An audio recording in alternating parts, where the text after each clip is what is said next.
Radhe Radhe. Welcome to my channel মাতৃভূমি বিশ্বজিৎ। আমি বিশ্বজিৎ। আজ আমি চলে এসেছি বৃন্দাবন ট্যুরের 6 নম্বর ভিডিও নিয়ে।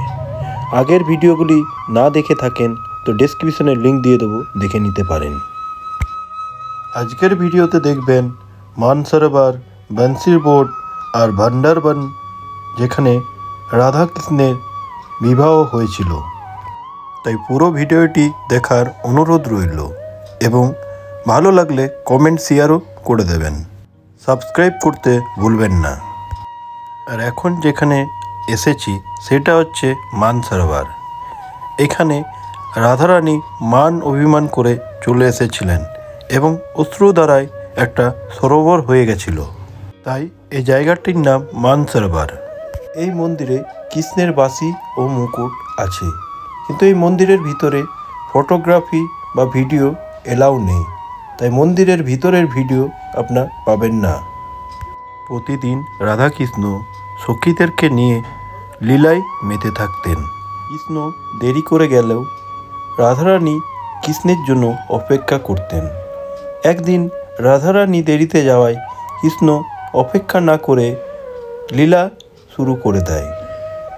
তাই মান অভিমান করে রাধারানী সেই স্থান থেকে এই জায়গায় চলে আসে।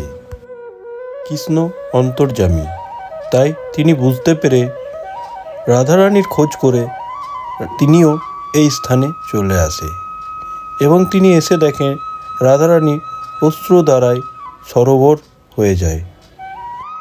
তখন কৃষ্ণ রাধারানীর মন ভাঙানোর জন্য তার পায়ের সামনে তার বাঁশি এবং মুকুট নামিয়ে দেয়।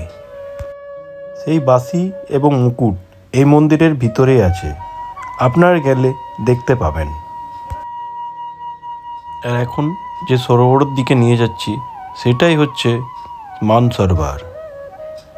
খুব সুন্দর, পরিষ্কার পরিচ্ছন্ন, চারিদিক বাঁধানো এবং জলেও খুব স্বচ্ছতা, খুব পবিত্র জল, মাথায় ঠেকিয়ে নিতে পারেন। এই সরোবরের চারিপাশে জঙ্গল এবং মাঝে খুব সুন্দর বানানো একটা সরোবর, দেখতে সত্যি খুব সুন্দর।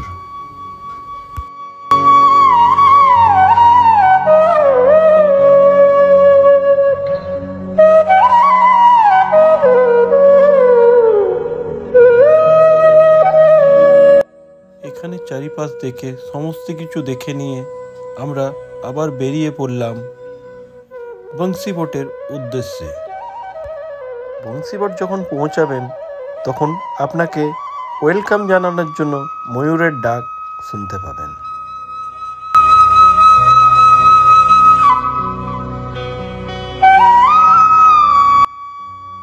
এটা যেটা দেখছেন সেটা হচ্ছে বংশী বোটের মুখ্য দুয়ার এবং দুয়ারের পাশেই প্রসাদের জন্য এখানে বাঁশি বিক্রি করে। বাঁশি অবশ্যই কিনবেন। আর ঢুকেই এই যে মন্দিরটা দেখছেন সেটা হচ্ছে শ্যাম বিহারী মন্দির।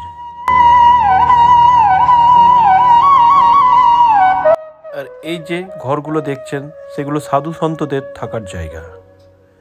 আর ঢুকে অনেকগুলি মন্দির আছে। আর এটা সেই বটবৃক্ষ।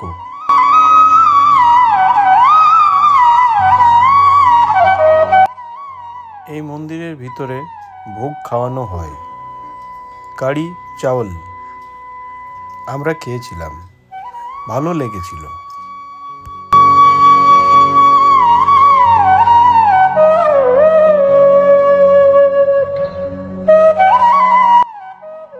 আর এটা হচ্ছে সেই বটবৃক্ষ, যে বটবৃক্ষর ওপর কৃষ্ণ বসে বাঁশি বাজাতেন।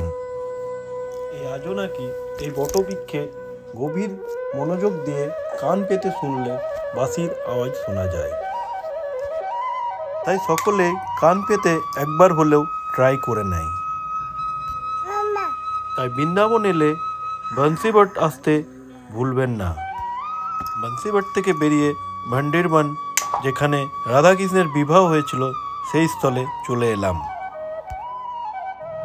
এই ভান্ডারবনে রাধাকৃষ্ণের বিবাহ হয়েছিল এবং বিবাহ দিয়েছিলেন স্বয়ং ব্রহ্মা।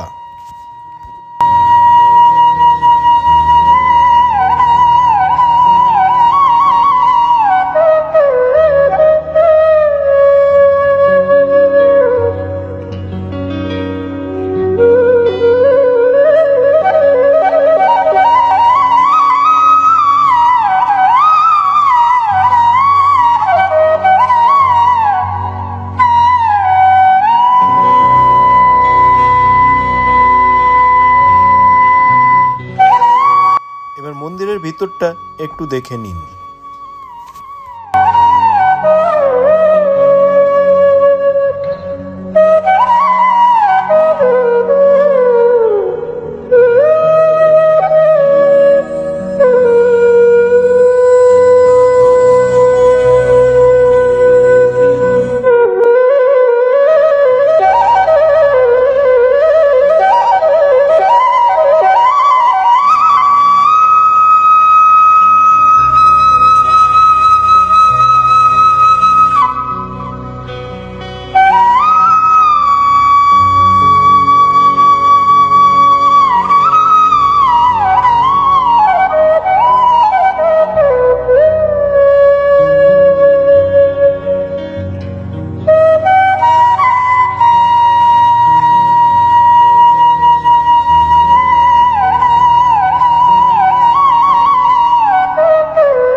यहाँ पर क्या ये होता है? यहाँ पे शादी हुई है भगवान की, राधा कृष्ण की। ब्रह्मा जी ने शादी कराई है बाल रूप में। इसका ये नाम का जगह भांडीर बने है ये बेड़ीकूफ खोदा है, बक्सासुर राक्षस का वध किया है। तो पाप ढाने के लिए ठाकुर जी ने सारे तीर्थ बुलाए, सारे तीर्थों का जल इसमें इकट्ठा किया है, फिर स्नान किया है ठाकुर जी ने। उसका पाप, गाय का पाप हटाए ठाकुर जी पे से। ये है यहाँ की लीला। और जिन माता बहनों के बच्चे नहीं होते हैं या गर्भ खंडित हो जाते हैं, तो उन माता बहनों के बच्चे होते हैं। छोटी छोटी कुंडी बनी हुई है बेड़ीकूफ का पानी। हाँ, सारे इधर क्या है? इधर बट वृक्ष है, यहाँ फेरे पड़े ठाकुर जी के, यहाँ मांगने से दूर जरा है। यही दो मंदिर है। ठीक ठीक, वो भी देख लेते हैं। राधे राधे।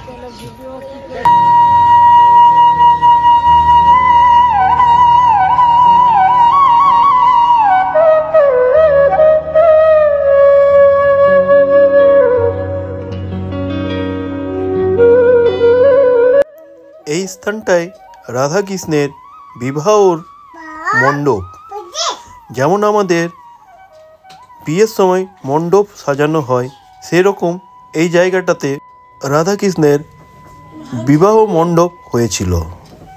এবং বটবৃক্ষগুলো যেমন মণ্ডপ সাজানো হয় আমাদের, সেই রকমই লাগবে।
এটাই ওই যে ছেলেটা বললো কুণ্ডটা, এটাই সেই কুণ্ড। এই কুণ্ডের জল খেলে অনেক না হওয়া মহিলাদের বাচ্চা হয়। এই কুণ্ডের পাশে একটা শিব মন্দির আছে, এই শিব মন্দিরটা দর্শন করে নিন। ভিডিওটি পুরো দেখার জন্য অসংখ্য ধন্যবাদ। পাশে থাকবেন, সাবস্ক্রাইব করবেন, অন্যকে দেখার সুযোগ করে দেবেন।